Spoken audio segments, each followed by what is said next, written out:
What's up, everybody? Namaste. I'm Saurabh Vaishnav. I'm a product designer from Ahmedabad, India. And today, in this video, I'm going to share with you a project that I'm currently working on along with ThoughtShop Foundation in Kolkata. I'm also going to touch upon the power of games in driving real world social impact.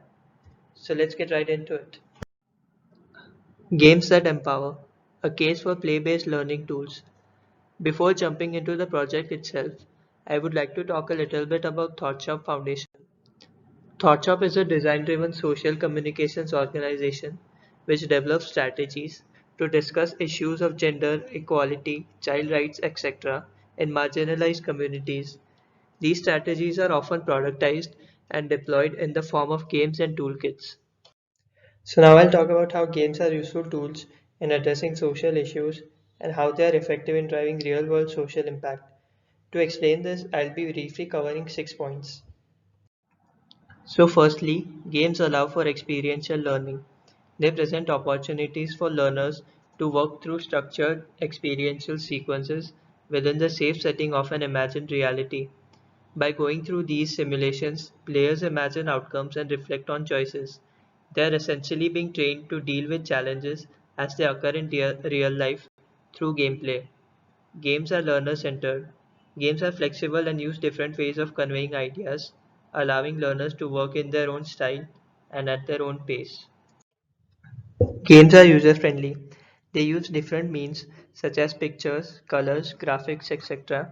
to retain interest and engage the audience.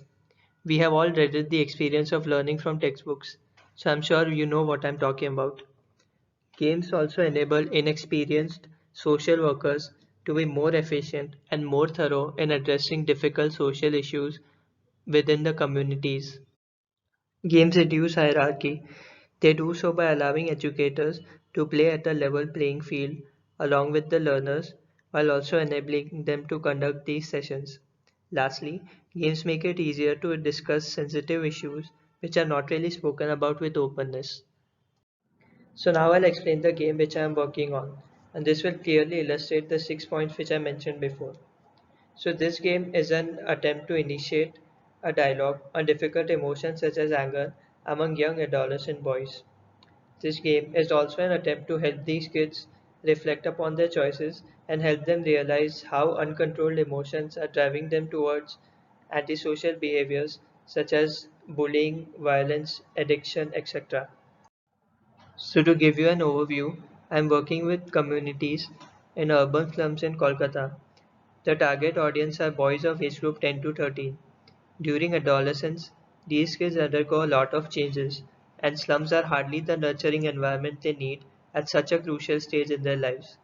Through gameplay sessions, we want to help these kids to see that they are not alone in their struggle and create safe spaces for them wherein they can share without the fear of judgment.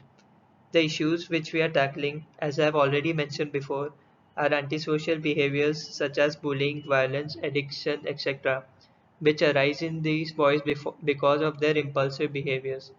Now, this is an important topic because juvenile delinquency is increasing not just in Kolkata but all over the country. The number of children in conflict with the law is increasing day by day, and hence it is necessary that something needs to be done about this. So this is what the game looks like with all its components.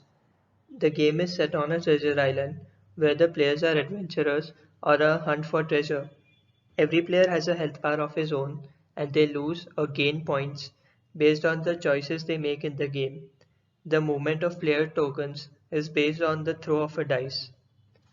There are also a set of challenge cards. Now these are important.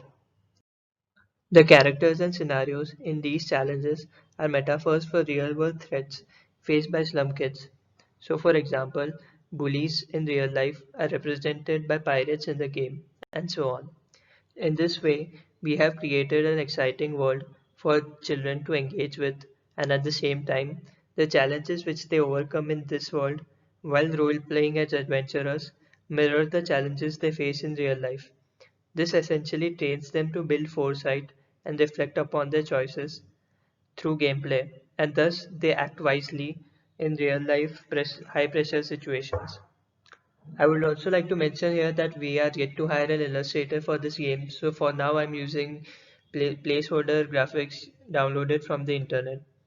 So now I'll talk briefly about the gameplay itself without going deep into the game mechanics. So given a scenario, the first move a player has to make is to decide whether to accept or reject the offer on hand. This is the first decision fork which he comes across and also where he has to make a gamble because for every wrong move, the player stands to lose a point. He may even lose a turn. Conversely, for every right move, the player stands to gain a point. In this way, every decision has a payoff.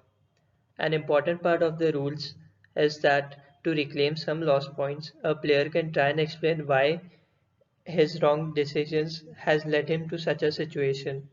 The idea behind this is that self-reflection helps strengthen learning from experiences. The players can tally their points on their health bars as they progress through the game.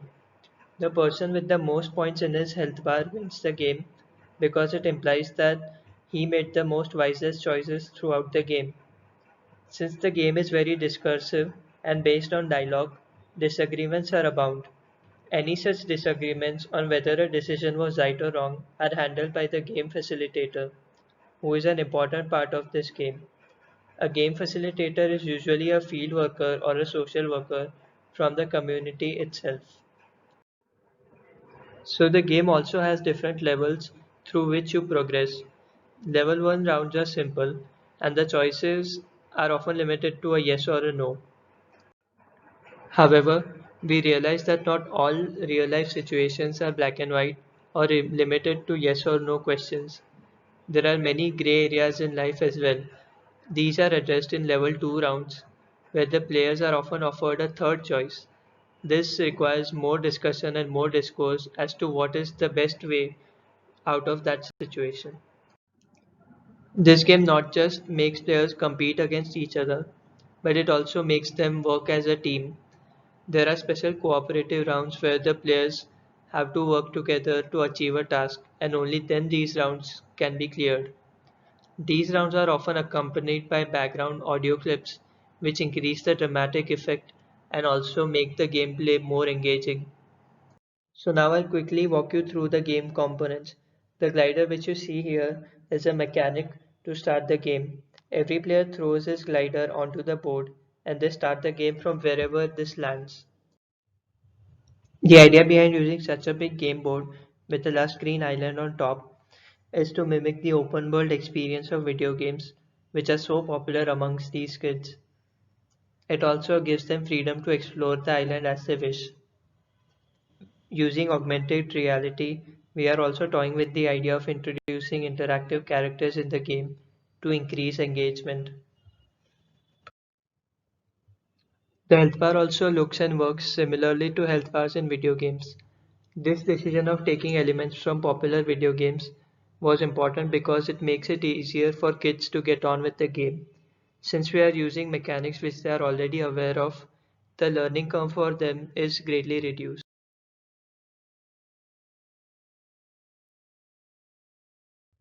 So yeah, that was it. I hope you guys liked this presentation and I hope I was able to engage you with it. If you have any questions or any feedback, I would love to hear you. So please drop them down below in the comment section. Have a good day, guys. Bye.